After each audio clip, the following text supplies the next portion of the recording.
नमस्कार दोस्तों, स्वागत है आप सभी का एक बार फिर से आपके अपने YouTube चैनल भैया जी स्टडी में। तो कैसे हैं आप सभी? मस्त एकदम। तो चलिए शुरू करते हैं आज का वीडियो। आज के वीडियो में हम पढ़ेंगे पास्ट कंटिन्यूअस का पार्ट नंबर 2 और पार्ट नंबर 2 में हम पढ़ेंगे इंट्रोगेटिव सेंटेंस। आइए देखते हैं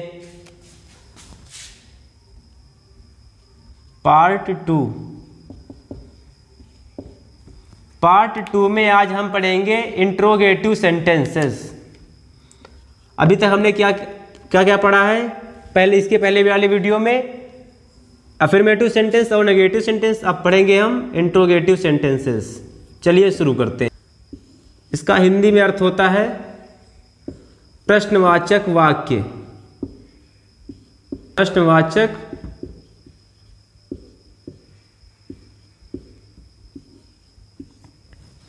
तो इंट्रोगेटिव सेंटेंस में हम दो प्रकार के सेंटेंस पढ़ेंगे। पहला तो जो क्या से शुरू होते हैं,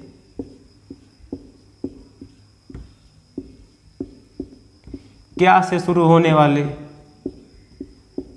तो पहले इसी को समझ लेते हैं, तब इसके आगे आगे बढ़ते हैं। जब भी पास्ट कंटिन्यूअस टेंस के सेंटेंस क्या सबसे शुरू हो तो उनको बनाने का स्ट्रक्चर क्या होगा? तो उसमें हम सबसे पहले हेल्पिंग वर्ब का यूज करते हैं और उसके बाद सब्जेक्ट आता है। तो आइए इसका स्ट्रक्चर थोड़ा ठीक से समझते हैं।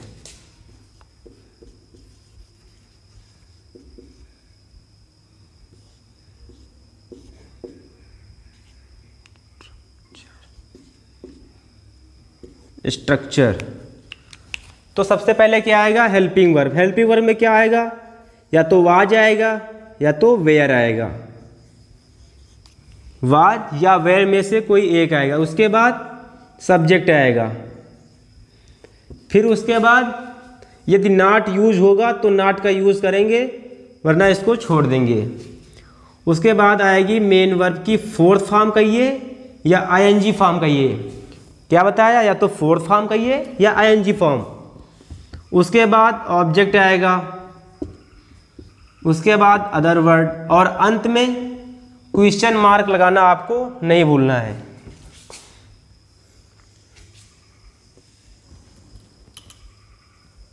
और इसको बॉक्स में ऐसे बंद कर दीजिए। ये हो गया स्ट्रक्चर। एक बार फिर से समझ लेते हैं। सबसे पहले हेल्पिंग वर्ब आएगी। हेल्पिंग वर्ब में या तो वाज या वेयर में से कोई एक आएगा, वो भी सब्जेक्ट के अकॉर्डिंग। फिर उसके बाद नॉट यूज होगा तो यूज करेंगे, वरना नहीं यूज करेंगे। फिर उसके बाद मेन वर्ब की फोर्थ फॉर्म या आईएनजी फॉर्म कह लीजिए, या फिर उसके बाद ऑब्जेक्ट, फिर अदर वर्ड और अंत में क्वेश्चन मार्क। जो इंट्रोगेटिव सेंटेंस होते हैं उनके अंत में हमेशा ये चिन्ह आता है।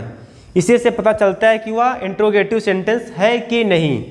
तो आइए इसी पर आधारित कुछ वाक्य देख लेते हैं, जिससे और अधिक समझ में आएगा। तो चलिए दोस्तों देखते हैं कि पहला सेंटेंस क्या है। पहला सेंटेंस है, क्या मैं बाजार जा रहा था। अभी हमने आपको स्ट्रक्चर क्या लिखा है? सबसे पहले क्या आएगा? हेल्पिंग वर्ब वाज या वेयर में से कोई एक।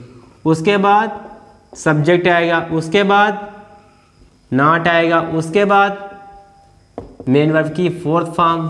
फिर उसके बाद ऑब्जेक्ट। उसके बाद अदर वर्ड और अंत में कहीं जाकर क्वेश्चन मार्क आता है। तो आइए इसी से रिलेट कर इसको बनाते हैं। जैसे पहला सेंटेंस है, क्या मैं बाजार जा रहा था। देखिए अंत में क्वेश्चन मार्क आया, इसी से पता चलेगा कि यह इंट्रोगेटिव सेंटेंस है कि या नहीं। क्वेश्चन मार्क लगा है इसलिए यह इंट्रोगेटिव सेंटेंस है। और देखिए एक बात और, क्या से शुरू हो रहा है। किससे? क्या से। इसका मतलब ये इंट्रोगेटिव का फर्स्ट टाइप है। तो फर्स्ट टाइप क्या कहता है? इसको जब फर्स्ट टाइप आया तो इसे हेल्पिंग वर्ब से बनाते हैं। किससे? हेल्पिंग वर्ब से। तो हेल्पिंग वर्ब क्या आएगा इसमें? पहले तो इसमें सब्जेक्ट देखते हैं। सब्जेक्ट है मैं। मैं की अंग्रेजी होती है आई, और आई के साथ हम यूज क्या करते हैं? वाज। ये हो गई हेल्पिंग वर्ब। ठीक। फिर उसके बाद मैं की अंग्रेजी आई सब्जेक्ट, फिर उसके बाद नॉट तो है नहीं, मेन वर्ब की फोर्थ फॉर्म मतलब आईएनजी फॉर्म, आईएनजी फॉर्म कह लीजिए, गो और आईएनजी लगाएंगे तो हो जाएगा गोइंग टू मार्केट, मार्केट मतलब बाजार, और अंत में क्वेश्चन मार्क, ये हो जाएगा ऑब्जेक्ट। हमने टू क्यों लगाया? क्योंकि किसी भी स्थान से पहले हम टू का यूज़ करते हैं। तो क्या बन गया? Was I going to market, क्या मैं बाजार जा रहा था। गोइंग हो जाएगा मेन वर्ब की फोर्थ फॉर्म और ये ऑब्जेक्ट, अंत में क्वेश्चन मार्क। अगला है क्या वह नहीं पढ़ रहा था, क्या है? क्या वह नहीं पढ़ रहा था, अंत में क्वेश्चन मार्क, और ये क्या से शुरू हो रहा है। तो है सबसे पहले क्या आएगी? Helping verb. हेल्पिंग वर्ब क्या आएगा? वाज। आप सोच रहे होंगे कि हमने वाज ही क्यों लगाया, क्योंकि सब्जेक्ट है वाह, वाह की अंग्रेजी होती है ही, और ही के साथ लगता है वाज। ये हो जाएगा हेल्पिंग वर्ब और ये सब्जेक्ट। उसके बाद क्या आता है? नॉट। इसमें देखो नॉट है भी, तो इसका हम यूज़ करेंगे। फिर उसके बाद क्या आएगा? मेन वर्ब की फोर्थ फॉर्म, पढ़ना की अंग्रेजी होती है रीड, और आईएनजी जोड़ेंगे तो हो जाएगा रीडिंग, ये हो गई फोर्थ फॉर्म, और अंत में क्वेश्चन मार्क। तो क्या बन गया? वाज ही नॉट रीडिंग, क्या वह नहीं पढ़ रहा था।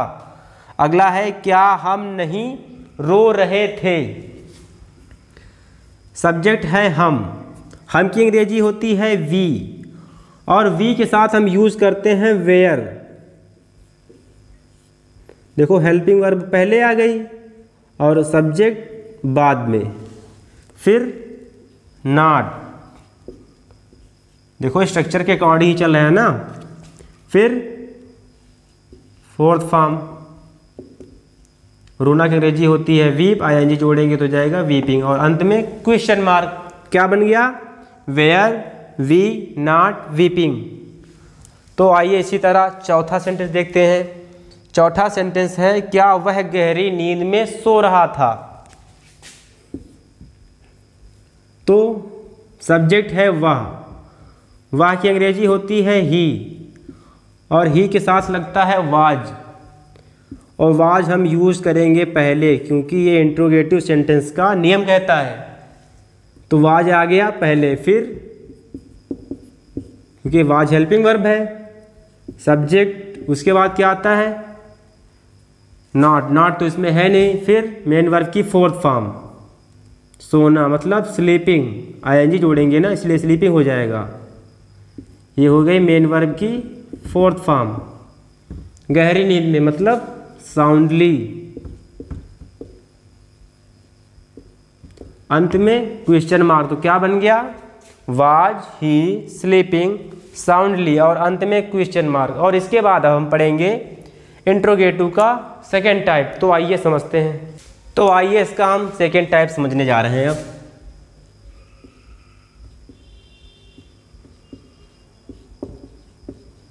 जो इंट्रोगेटिव सेंटेंस के सेकेंड टाइप के वाक्य होंगे वो क्या शब्द से ना शुरू होकर उनके सेंटेंस के बीच में प्रश्नवाचक शब्द आएंगे।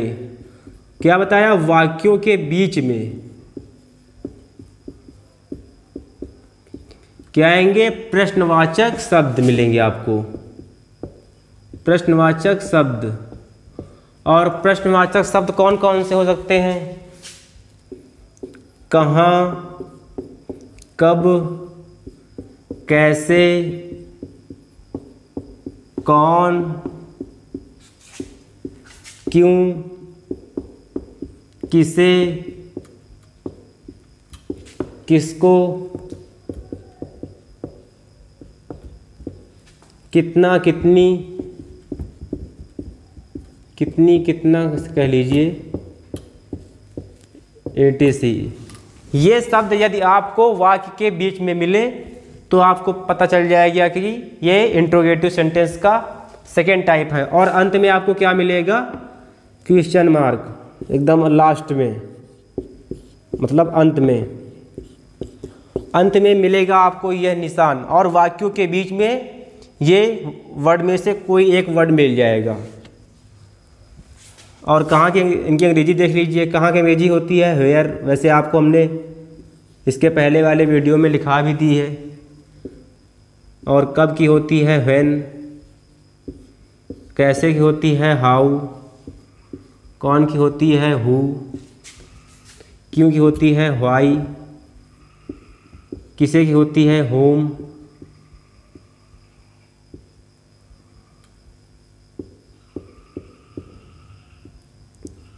और किसको भी होम ही होती है। कितना, इन दोनों की या तो हाउ मच होगी या तो हाउ मेनी। कब हाउ मच होता है, कब हाउ मेनी होता है। हाउ मच होगा जब आप कोई भी चीज़ गिन ना सके, उसके लिए हाउ मच यूज करें, जो गिन ना सकें। और जो गिन सकें उसके लिए हम हाउ मेनी यूज करेंगे। तो आपने समझ लिया टाइप 2 में क्या होगा। टाइप 2 में हमें ये शब्द मिलेंगे, इनमें से कोई एक मिलेगा, और अंत में आपको यह क्वेश्चन मार्क मिलेगा। इससे पता चल जाएगा कि यह इंट्रोगेटिव का सेकेंड टाइप है। तो आइए इसको बनाने का स्ट्रक्चर समझ लेते हैं और उस पर आधारित कुछ वाक्य देखेंगे। तो चलिए देखते हैं। तो आइए स्ट्रक्चर को समझते हैं।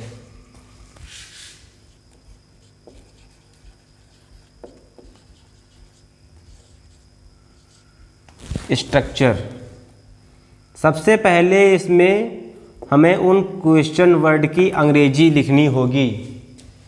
उसी क्वेश्चन वर्ड को शॉर्ट में लिख दिया QW। फिर उसके बाद सारा सिस्टम टाइप 1 की तरह रहेगा। हेल्पिंग वर्ब वाज या वेयर में से कोई एक, किसके अनुसार, सब्जेक्ट के अनुसार।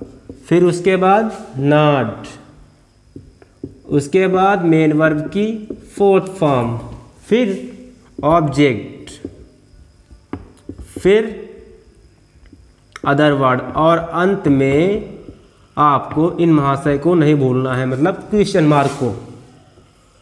और इसको आप ऐसे ब्रैकेट में, मतलब डिब्बा में बंद कर दीजिए ताकि कहीं ये भाग कर ना जाए। तो एक बार फिर से समझ लेते हैं। सबसे पहले क्या आएगा, क्वेश्चन वर्ड आएगा, फिर हेल्पिंग वर्ब आएगी। हेल्पिंग वर्ब इसकी क्या होती है, या तो वाज या वेयर में से कोई एक आएगा सब्जेक्ट के अकॉर्डिंग, ठीक है। फिर उसके बाद नॉट यूज होगा तो यूज़ करेंगे, वरना नहीं यूज़ करेंगे। फिर मेन वर्ब की फोर्थ फॉर्म, उसके बाद ऑब्जेक्ट, और फिर अदर वर्ड, और अंत में क्वेश्चन मार्क नहीं लगाना भूलना है। तो आइए इससे संबंधित कुछ वाक्य देख लेते हैं। तो पहला वाक्य है, वह कमरे में क्या कर रहा था। अंत में देखिए क्वेश्चन मार्क लगा हुआ है और क्या से शुरू नहीं हो रहा है, इसका मतलब ये इंट्रोगेटिव का सेकेंड टाइप है। तो इसमें ढूंढते हैं क्वेश्चन वर्ड। वह कमरे में क्या कर रहा था, तो ये मिल गया क्वेश्चन वर्ड। अब सबसे पहले क्या करना होता है, स्ट्रक्चर में देखते हैं। सबसे पहले हमें क्वेश्चन वर्ड की अंग्रेजी लिखनी होगी। तो क्या शब्द की अंग्रेजी क्या होती है, व्हाट। ये हो गया क्वेश्चन वर्ड। उसके बाद क्या आएगा, हेल्पिंग वर्ब। थोड़ी सी जगह ऐसे हेल्पिंग वर्ब के लिए छोड़ दीजिए। सब्जेक्ट क्या है, वह, सब्जेक्ट लिख दीजिए। और ही के साथ यूज क्या होता है, वाज, अब लिख दीजिए इसी जगह में। तो क्वेश्चन वर्ड हो गया, हेल्पिंग वर्ब हो गई, सब्जेक्ट हो गया। फिर क्या आता है उसके बाद, नॉट। नॉट तो इसमें है नहीं, क्या आएगा, मेन वर्ब की फोर्थ फॉर्म कहिए या ING फॉर्म कहिए। तो करना, करना की अंग्रेजी होती है डू। ING जोड़ेंगे तो हो जाएगा डूइंग। इन द रूम, अंत में क्वेश्चन मार्क। ये हो गया मेन वर्ब की फोर्थ फॉर्म और ये ऑब्जेक्ट, अंत में क्वेश्चन मार्क लगा हुआ है। एक बार फिर से देख लीजिए क्या बन गया, what was he doing in the room, question word हो गया। फिर उसके बाद हेल्पिंग वर्ब, फिर सब्जेक्ट, फिर नॉट तो इसमें है नहीं, मेन वर्ब की फोर्थ फॉर्म हो गई, ऑब्जेक्ट इन द रूम, अंत में question mark. What was he doing in the room, वह कमरे में क्या कर रहा था। अगला है हम बाजार कब जा रहे थे, अंत में लगा है क्वेश्चन मार्क और ये रहा इंट्रोगेटिव वर्ड। कब की अंग्रेजी होती है व्हेन, ये हो गई क्वेश्चन वर्ड। फिर उसके बाद हेल्पिंग वर्ब, जगह ऐसे छोड़ दीजिए। और सब्जेक्ट क्या है, हम की अंग्रेजी होती है वी, सब्जेक्ट, और वी के साथ हम यूज़ करते हैं वेयर, व्हेन वेयर वी। जाना की अंग्रेजी होगी गोइंग, आईएनजी जोड़कर, ये हो गई मेन वर्ब की फोर्थ फॉर्म। और मार्केट, टू मार्केट, मार्केट हो जाएगा इसमें ऑब्जेक्ट, अंत में क्वेश्चन मार्क। तो क्या बन गया, when were we going to market, हम बाजार कब जा रहे थे। तो अगला सेंटेंस है कक्षा में कौन रो रहा था, अंत में क्वेश्चन मार्क, ये रहा इंट्रोगेटिव वर्ड। जब भी वाक्यों के बीच में कौन शब्द है और कौन शब्द की अंग्रेजी होती है हु, तो हम हु को मानते हैं सिंगुलर सब्जेक्ट। किसी भी सेंटेंस में यदि हु शब्द मिले, मतलब कौन शब्द मिले, उसको हमेशा हम एक वचन की एक वचन का कर्ता मानते हैं, मतलब सिंगुलर सब्जेक्ट मानते हैं। तो हु इसमें हो जाएगा सब्जेक्ट, हु को हम मान लेंगे सब्जेक्ट और मानते हैं कौन सा सब्जेक्ट, सिंगुलर सब्जेक्ट। जब सिंगुलर मान लिया तो इसमें क्या आएगा, वाज, क्योंकि वाज क्या है, सिंगुलर की वर्ब है, helping verb, who was.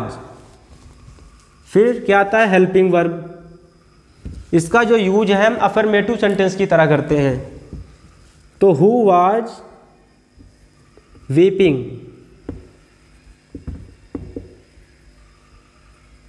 In the class, अंत में क्वेश्चन मार्क लगाना मत भूलना। तो क्या बन गया, who was weeping in the class. तो फिर से समझ लीजिए, जब भी कौन शब्द मिले तो इसका यूज हमें अफर्मेटिव सेंटेंस की तरह करना है। तो हु को मानेंगे हम सिंगुलर सब्जेक्ट और सिंगुलर के साथ सिंगुलर की वर्ब, वाज आ गई। फिर उसके बाद क्या आता है अफर्मेटिव में, मेन वर्ब की फोर्थ फॉर्म, फिर उसके बाद ऑब्जेक्ट इन द क्लास, और फिर अंत में क्वेश्चन मार्क तो लगाना ही पड़ेगा। अगला है वे कहाँ जा रहे थे, अंत में क्वेश्चन मार्क। तो सबसे पहले कहाँ की अंग्रेजी वेयर, फिर थोड़ी सी जगह छोड़नी है हेल्पिंग वर्ब के लिए, ये हो जाएगा क्वेश्चन वर्ड। सब्जेक्ट क्या है, वे की अंग्रेजी होती है दे, और ये हो जाएगा सब्जेक्ट। फिर क्या आता है, दे के साथ लगेगा वेयर, तो बन गया वेयर दे गोइंग, अंत में क्वेश्चन मार्क। क्या बन गया, वेयर दे गोइंग, ये मेन वर्ब की फोर्थ फॉर्म। वे कहाँ जा रहे थे, तो आप इनको नोट कर लीजिए या स्क्रीनशॉट ले सकते हैं। तो दोस्तों मिलते हैं अगले वीडियो में, तब तक के लिए जय हिंद।